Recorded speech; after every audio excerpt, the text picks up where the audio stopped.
last night, the Oklahoma City Thunder lock up the number 1 seed. They cruise against the Clippers. They are 64-16. And look, I know we've debated whether the Spurs can take them down or not.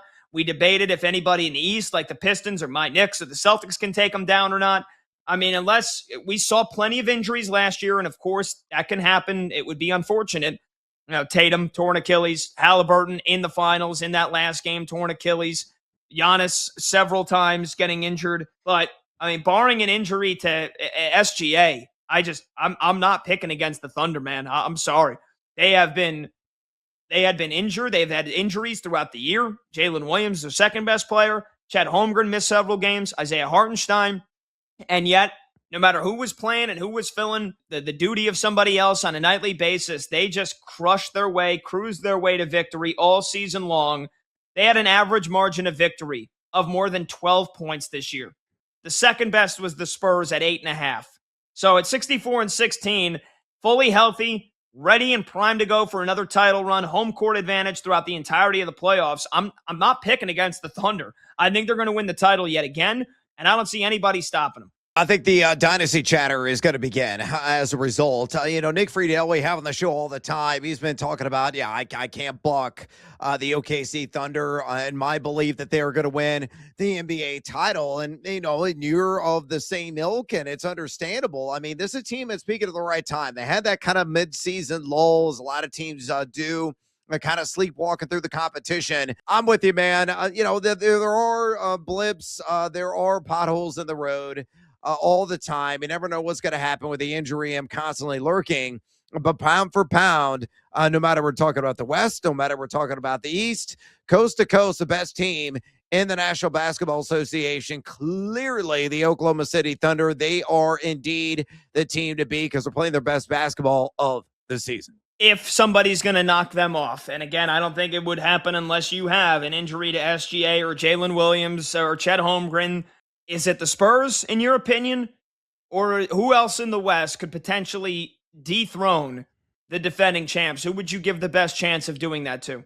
Probably San Antonio, again, for the reasons already laid out. Number 2 in net efficiency in their last 15 games, in which they have won 13 of their last 15. They have one of the best players on the planet, and Victor Wembanyama, a really good supporting cast as well. Usually a very excellent defensive team, and they have only given up 1.089 points per possession in their last 15 games. That's a team that can maybe push OKC, let's say, to 7-game series to the brink. They go to a game 7. It's at that point a single game elimination format. 50-50 balls, bounces this way, bounces that way. Somebody gets in foul trouble.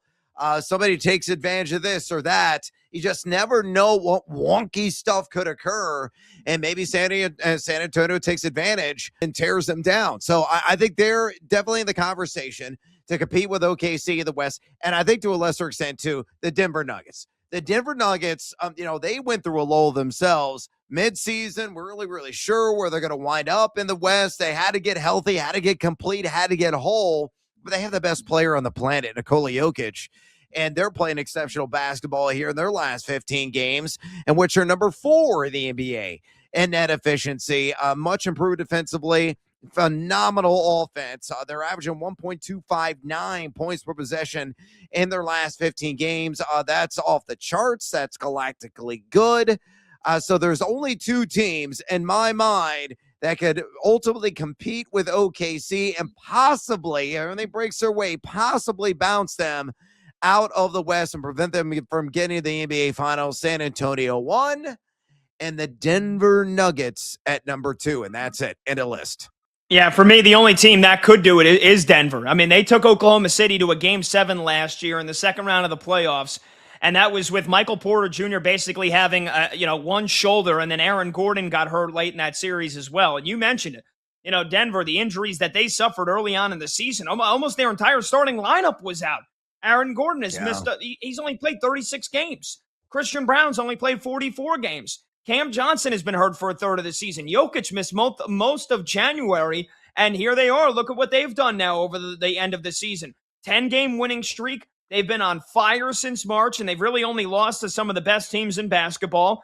and they got the number one offense in the NBA. Offensive rating, 121.1, number one in the NBA all season long. And that's considering the injuries they have. For me, I still think playoff experience matters so much. And I think the lack of it for San Antonio is going to be a problem for them this year.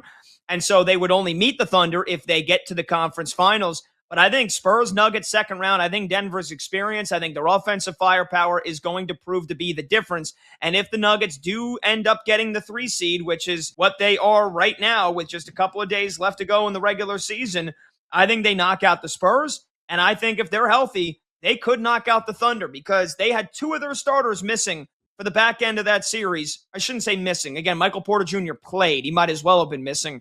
And they still took them to a game 7. You mentioned it. They have Jokic. They have Jamal Murray, NBA champions. It's most of this core. You would think, again, like I said with the Spurs, they've beaten them 4 out of 5 times because they're a defensive-minded team. The Thunder are a defensive-minded team. So that's kind of, you could say, well, maybe that might be their match. I honestly think it's the opposite. I think a team that can score, a team that can shoot, a team that has playmakers and MVPs like Jokic and Jamal Murray, that could be the ultimate meet your maker moment for the Oklahoma City Thunder. I don't think it's going to happen, but I think they've got the best chance of knocking off OKC.